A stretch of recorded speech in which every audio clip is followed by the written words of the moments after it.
So the Vaikuntha airplane had come to take Dhruva Maharaj back to Vaikuntha. So Dhruva, last time we discussed how Dhruva Maharaj offered obeisances to the Vaikuntha airplane. He performed his daily duties. He took bath, and then finally, when he was about to, he put his feet on the head of the death personified, and he boarded the airplane. But at that time, he thought about his mother Suniti. Hmm. So we'll see that. So when he thought about his mother Suniti, you can repeat after me. Iti vyavasitam tasya इति व्यवसितं तस्य vyavasaya surottamau व्यवसायसुरोत्तमो darshayamasa turdevim दर्शयामास तुर्देवीं पुरो यानेन गच्छतीम्. पुरोयानेन गच्छतिम्. The great associates of Vaikuntha, Nanda and Sunanda, could understand the mind of Dhruva Maharaj, and thus they showed him to his mother. They showed him that his mother, Suniti, was going forward in another plane. So Nanda and Sunanda, they showed that Suniti is also going in another plane to Vaikuntha. Ah. So this is a very profound purport. Ah. This incident proves that the Shiksha or Diksha Guru, who has a disciple who strongly executes devotional service like Dhruva Maharaj, can be carried by the disciple even though the instructor is not as advanced. So Suniti is the person who first showed direction to Dhruva to worship Lord Vishnu. But Dhruva Maharaj, he performed intense devotional service. And in 6 months, he got darshan of Krishna. But in comparison, Suniti did not perform such intense devotional service. She could not go to the forest. But Dhruva Maharaj, he was able to take his mother by his devotional service to Vaikuntha. Just like Prahlad Maharaj delivered his father Hiranyakashipu because of his bhakti. So the conclusion is that a disciple or an offspring who is very strong devotee can carry with him to Vaikuntha Loka either his father, mother, Shiksha or Diksha Guru. Bhaktivedanta Saraswati Thakur used to say that if I could perfectly deliver even one soul back home, back to Godhead, I would think that my mission is successful. And then Prabhupada is writing a statement out of his sheer humility. Prabhupada, at the age of 70, he went to America while having 2 heart attacks on the way. Absolutely he just went with 40 rupees, which cannot be used in America also. He basically went with the Srimad Bhagavatam. When there were no money power, there was no manpower. But in the matter of 10, 12 years, he circumambulated 14 times all over the world and established 108 temples. But Prabhupada, out of his humility, he is thinking that sometimes I think that even though I am crippled in many ways, if one of my disciples becomes as strong as Dhruva Maharaj, then he will be able to carry me with him to Vaikuntha Loka. So he feels that that he has so much of limitations that he is hoping that by the devotional service of one of his disciples, he will be able to go to Vaikuntha. This is the profound mood of humility of an Acharya. So when Kuresh told Ramanujacharya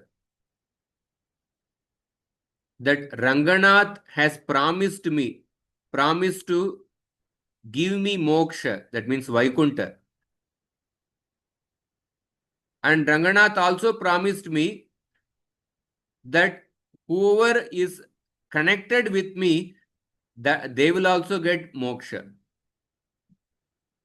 As soon as Ramanujacharya heard this, Ramanujacharya, exactly the same mood of Prabhupada which is written in the purport.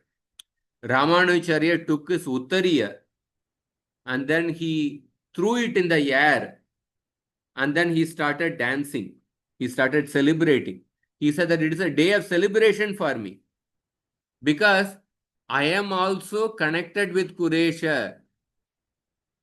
Therefore, I will also get Paramapada. I will also get Vaikuntha. So Ramanujarya is the guru of Kuresh, but out of his humility, he was thinking that I am not qualified to go to Vaikuntha. But by hearing Ranganath Swami's benediction to Kuresha, he felt so happy.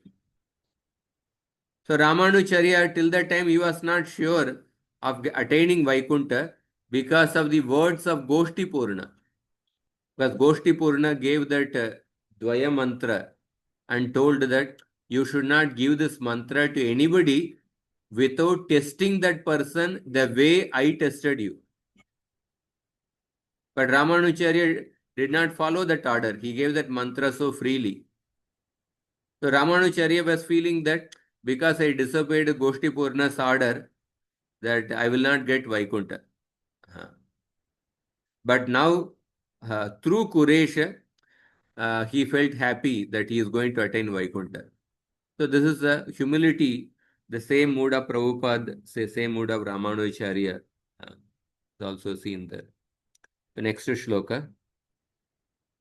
Tatra tatra prashamsadbihi तत्र तत्र प्रशंसद्भिः pathi vaimanikai अतिवैमानिकैः सुरैः avakiryamano dadrishe अवकीर्यमाणो ददृशे kusumai kramasho grahan.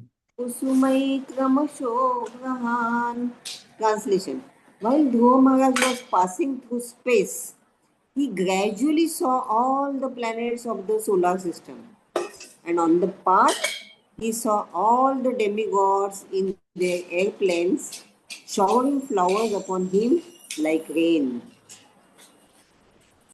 So Devatas were also praising Dhruva Maharaj, Pati Vaimanikai Suraihi, and Dhruva Maharaj saw the many planets one after the another. So there is a Vedic version, Yasmin Vigyate Sarvameva Vigyatam Bhavati. By knowing Krishna, everything becomes known to the devotee.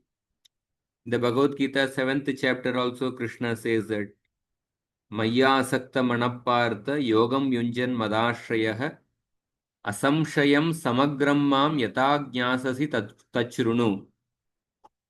And then he says, Jnanam Teham Savigyanam Idam Vakshyam Asheshatah Yajnatva Neha Bhuyonyat Jnatavyam Avashishyate. 7.1 and 2. So Krishna says that by becoming attached to me, Maya Sakta Manapartha, Yogam Yunjan Madashraya, by becoming connected with me and you hear from me, Tachrunu, and by hearing from me, all your doubts will be gone. And Jnanam Teham Sa Vigyanam, I will give both Jnana and Vigyana. That means one meaning is that I will give both knowledge of my Aishwarya and I will give knowledge of my Madhurya. And by knowing this, Jnatavyam Avashishyate, nothing else will remains for you to be known. Everything is included in that. That is what Yasmin Vigyate Sarvameva Vigyatam Bhavati. So by going to the planet of the Supreme Lord, one can know all the other planets on the path to Vaikuntha.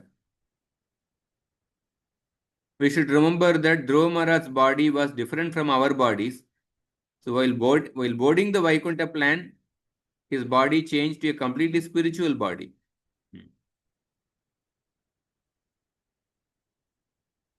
So when one gets a spiritual body, He can travel not only to the higher planets, but he can travel even to the Vaikuntha Loka. So Narada Muni travels everywhere in the spiritual body. And Suniti also changed her body to a spiritual form. So like Suniti, every mother should train her child to become a devotee like Dhruva Maharaj. So the Bhagavatam says that one should not become a father, mother, a king, a teacher, or a guru, or any guardian if he cannot remember the dependence, if he cannot deliver the dependence from the cycle of birth and death, if he cannot teach his dependence in Krishna Bhakti. So therefore, that is the primary responsibility of every guardian. The primary responsibility, the spiritual responsibility. That means to teach the people in Krishna Bhakti. Yeah, other secondary responsibility is that giving them education so that they can earn money, they can have a family. It's not that we become careless about the responsibility, but the primary responsibility is to teach the children, to teach the dependents in service to Krishna. So Suniti is an ideal mother who taught Dhruva Maharaj. So Suniti instructed her son to be unattached to worldly affairs and to go to the forest to search of the Supreme Lord. She never desired that her son remain at home comfortably without ever undertaking austerities and penances to achieve the favor of the Supreme Personality of God. So sometimes the parents, because of the overprotective nature, they themselves become an obstacle for their children to grow, especially for a boy. So Suniti,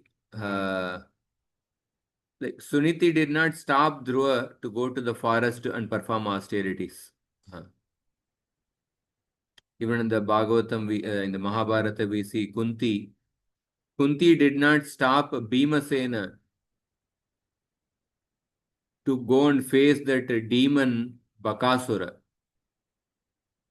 Kunti had full confidence in Bhima that Bhima would actually kill Bakasura. Kunti only encouraged Bhima to go and kill Bakasura. So every mother like Suniti must take care of her son and train him to become a brahmachari from the age of 5 years and to undergo austerities and penances for spiritual realization. And if the son becomes a devotee, the mother will also get the benefit. Mother will also go to Vaikuntha. Even though she may be unable to undergo the austerities and penances in executing devotional service. So the person who inspires, that person also gets the benefit. Trilokim Devayanena Trilokim Devayanena Sotivrajya Muninapi Sotrivrajya Munin Api Parastadyat Dhruvagatir Parastadyad Dhruvagatir Vishnu Padamatabhyagat.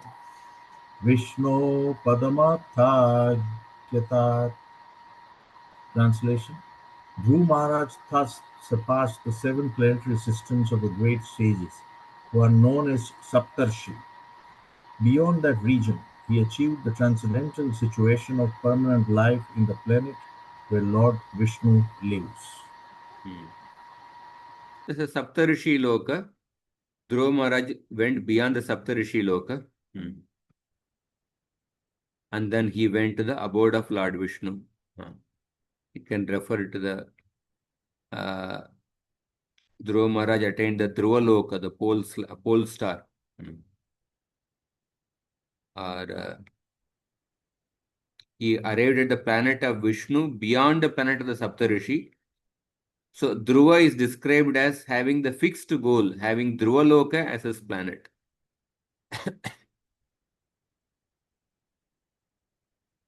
So the airplane was piloted by Nanda and Sunanda. Only such spiritual astronauts can pilot their airplane beyond the 7 planets and arrive in the region of the eternally blissful life.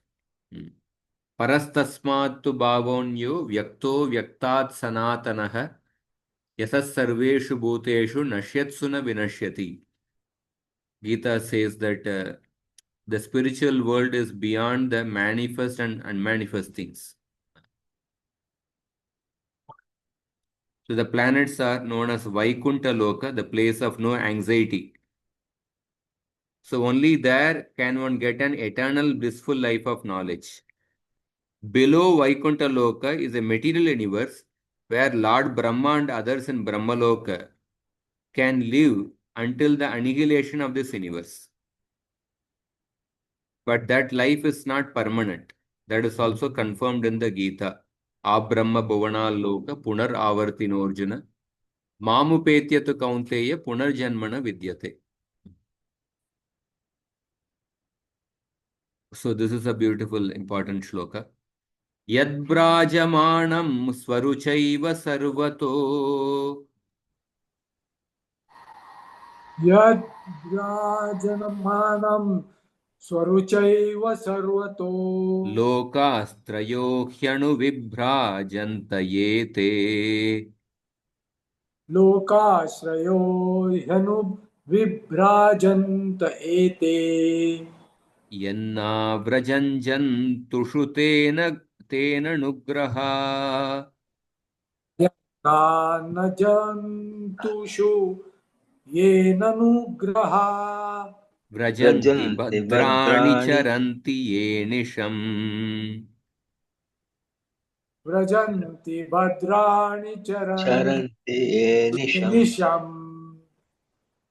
Translation: the self-effulgent Vaikuntha planets, by whose illumination alone all the illuminating planets within this material world give off reflected light, cannot be reached by those who are not merciful to other living entities. Only persons who constantly engage in welfare activities for other living entities can reach the Vaikuntha planets. The very important shloka. So this shloka talks about who can attain Vaikuntha.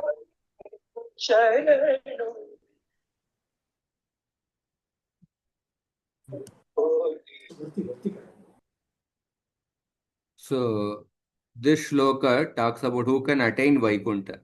Yad brajamanam swaruchaiva sarvato. Swaruchaiva means a shining planet. Or brajamana means a shining thing. So Yad brajamanam, he reached that shining planet by whose effulgence swaruchaiva sarvato lokas. The 3 worlds shine. Sarvato lokas trayoh anuvibrajantayete. He attained that Vaikuntha planet. By the effulgence of that Vaikuntha planet, all the 3 worlds shine. Lokas trayoh anuvibrajantayete. Yan na avrajan jantushu ye ananugraha. Anugraha means merciful. Ananugraha means those who are not merciful. Yat na avrajan jantushu ye ananugraha. That means those people who are not compassionate towards other living entities, they cannot attain Vaikuntha. Vrajanti bhadrani charanti ye nisham. But those who constantly engage in good actions, auspicious actions, bhadrani, they attain Vaikuntha. So that means in order to go to Vaikuntha, one of the qualification which is mentioned is that they should show compassion to other living entities.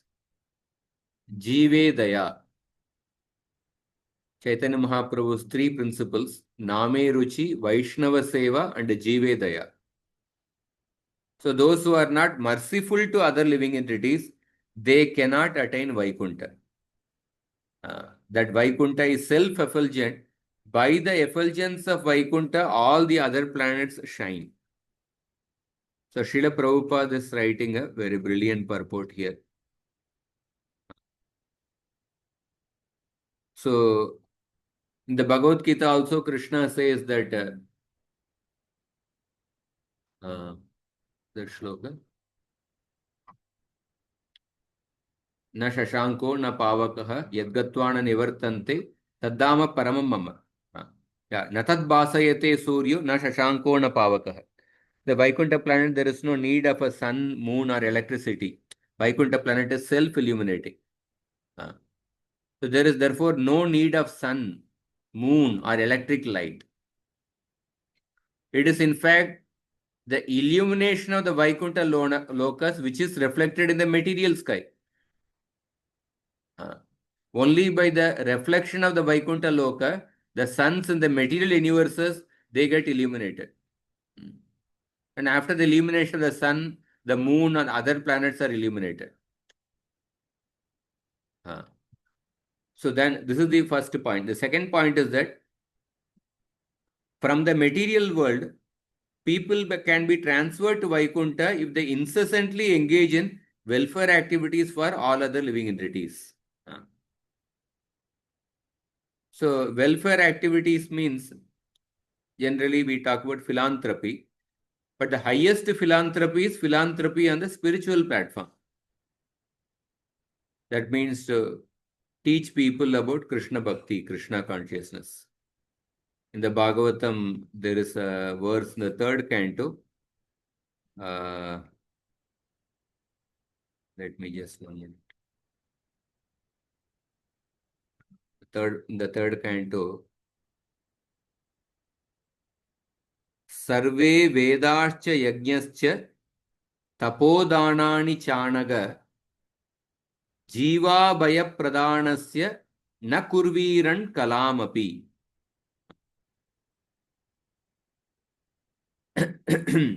Vidura is telling to Maitreya Rishi, your answers to all these questions will grant immunity from all the material miseries.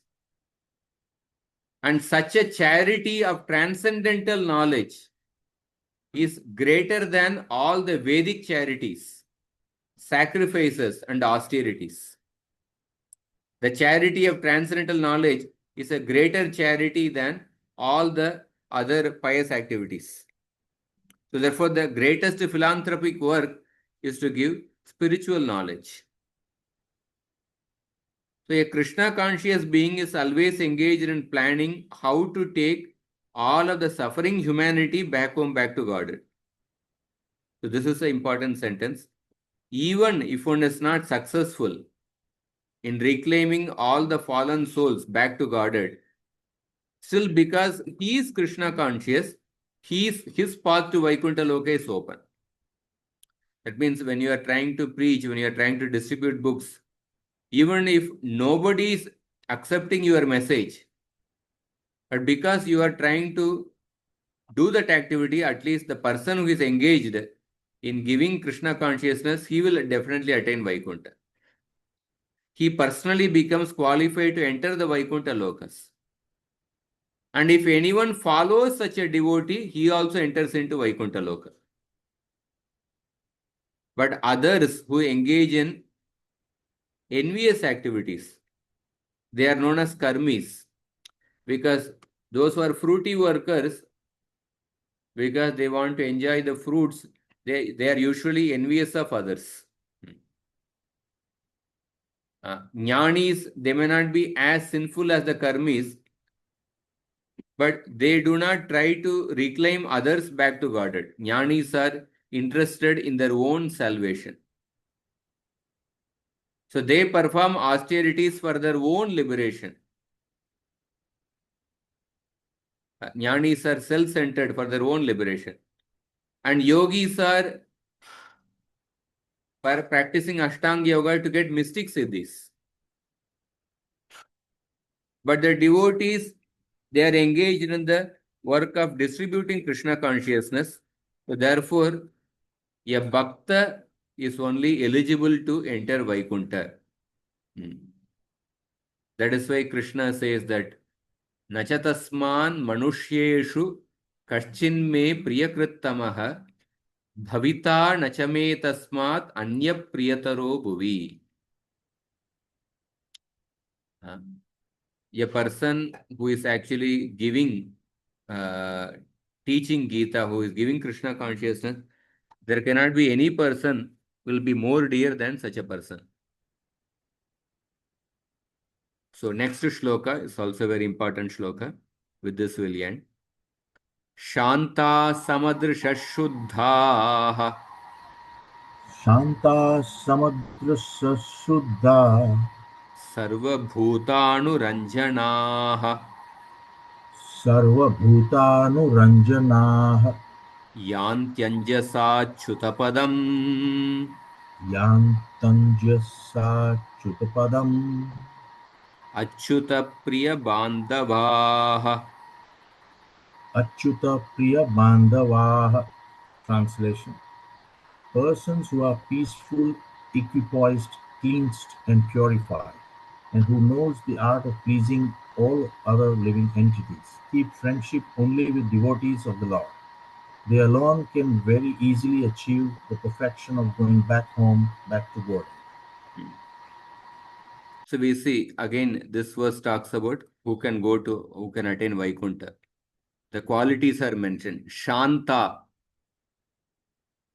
those who are peaceful.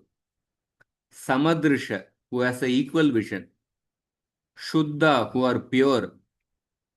Sarva Bhutanu Ranjana, who have a pleasing disposition to all living entities.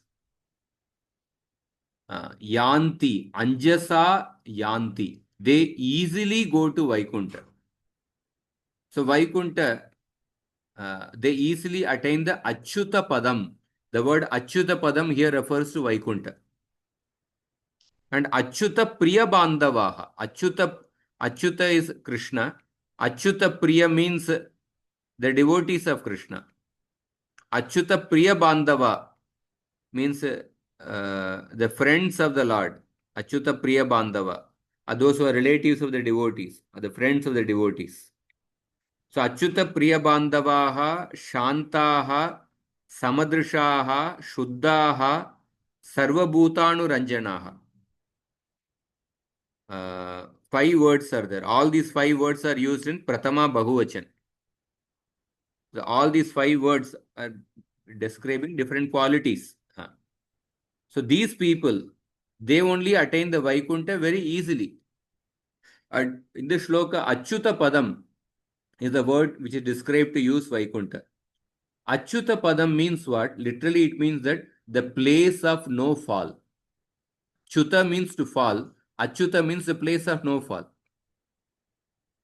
So from Vaikuntha, it is nobody can fall down. Yadgatva na nivartanti taddama paramam mama. There's absolutely no chance of falling down from Vaikuntha.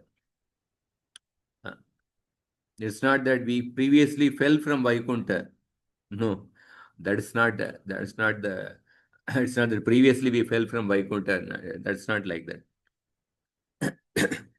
Shastra simply says that Anadya vidya yuktasya purushasya vedanam svatona sambhavadanya tattvajno jnanado bhavet.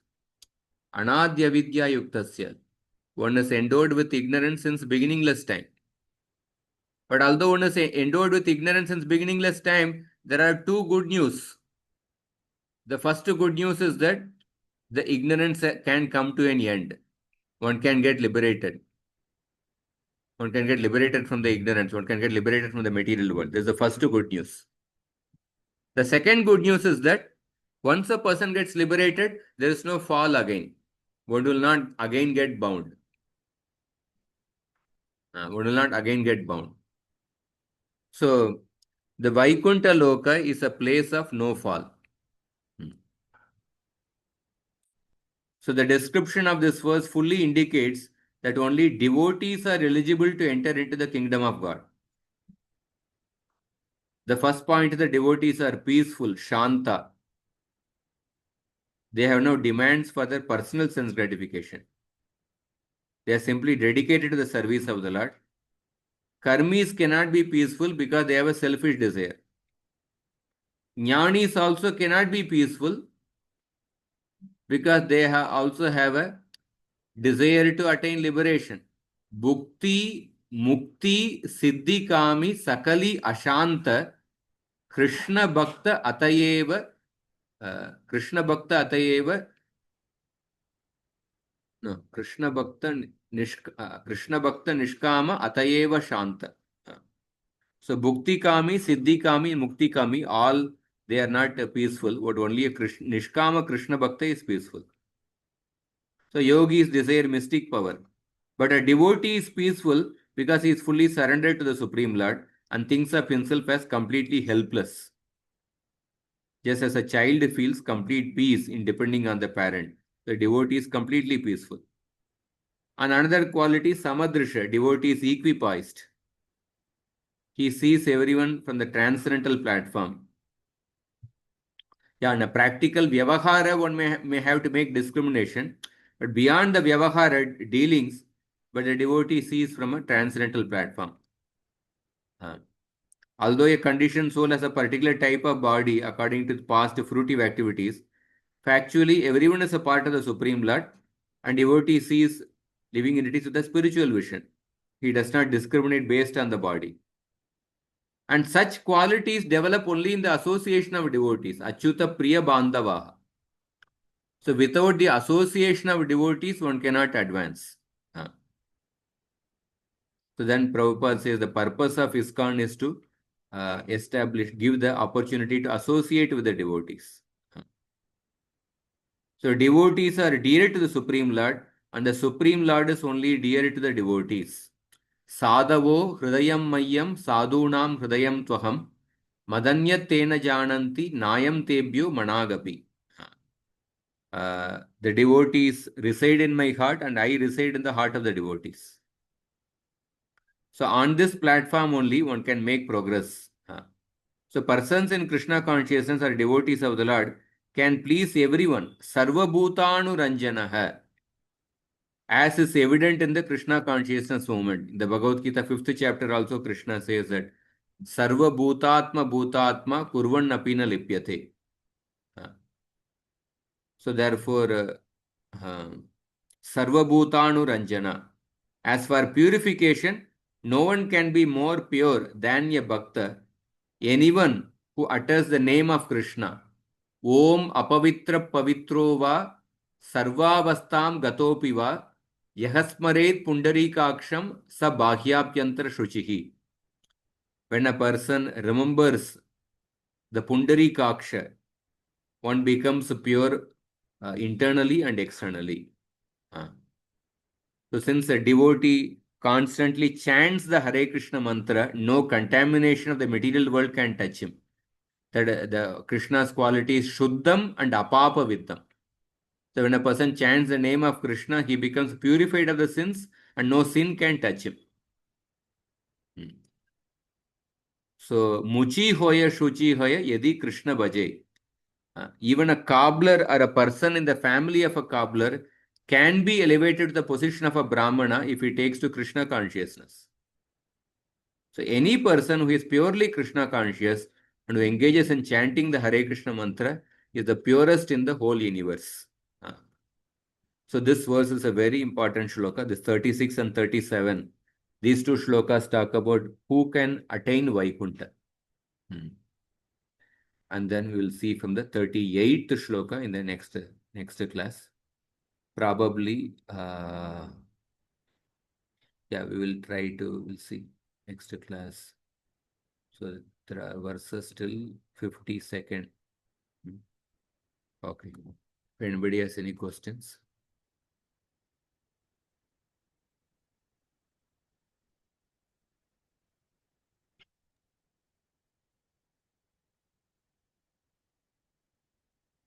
Anybody wants to have any comments? Regarding Then your comment, person should deliver his dependent, Ah. like, so I was hearing in Maharaj's lecture that We always say that I live to pay my bills and I live to perform my responsibility towards my family. And also, he said that you that is exist. You exist to do all those things. Living is for to know the higher purpose of human life, to deliver, your dependence, like that. And that's called existence. It's not called living. Yes. The primary responsibility that we should not forget. Yeah, thank you for sharing. Jagadish and Prabhu, you wanted to share anything? The Dhruva's model example for all of us to follow, for particularly for salvation. And one particular point which you made is that irrespective of whether he's from whichever caste, creed, or community, as long as he's got the love of Krishna, Krishna consciousness, he is blessed and he is taken to Vaikuntha straight away. So you don't have to be a Brahmana. The Guna Brahmana will automatically come, whosoever it is. Correct. Yes. Namaskara. Profound point. Thank you very much. Namaskara. Dhanyavadaha. Hare Krishna, Prabhu. Yes, Prabhu. In 34th verse, the purport you read out, it says every mother like Suniti must take care of her son and train him to become a brahmachari from the age of 5 years. So, how do we interpret this? Brahmachari training, Prabhupada is giving the Vedic life. The Vedic life actually,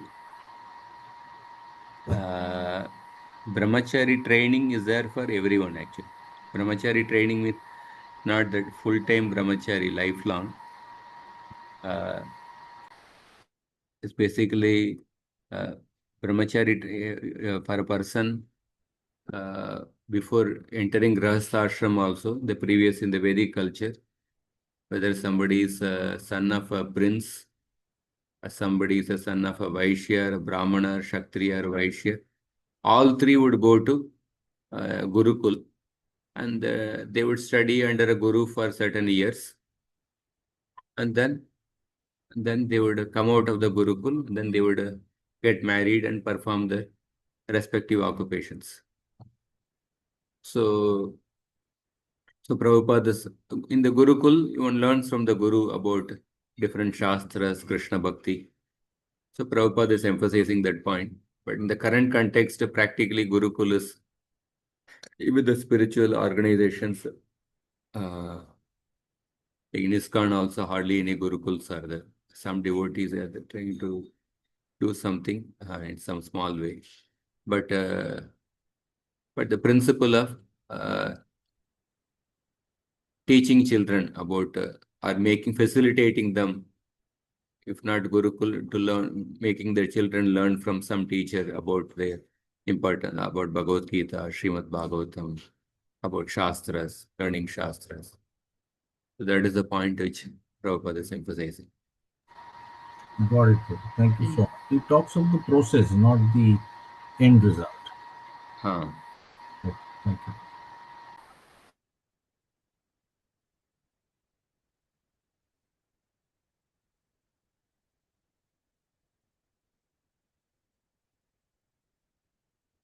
So we'll end here.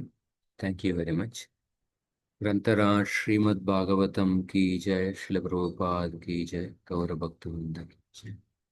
Hare Krishna.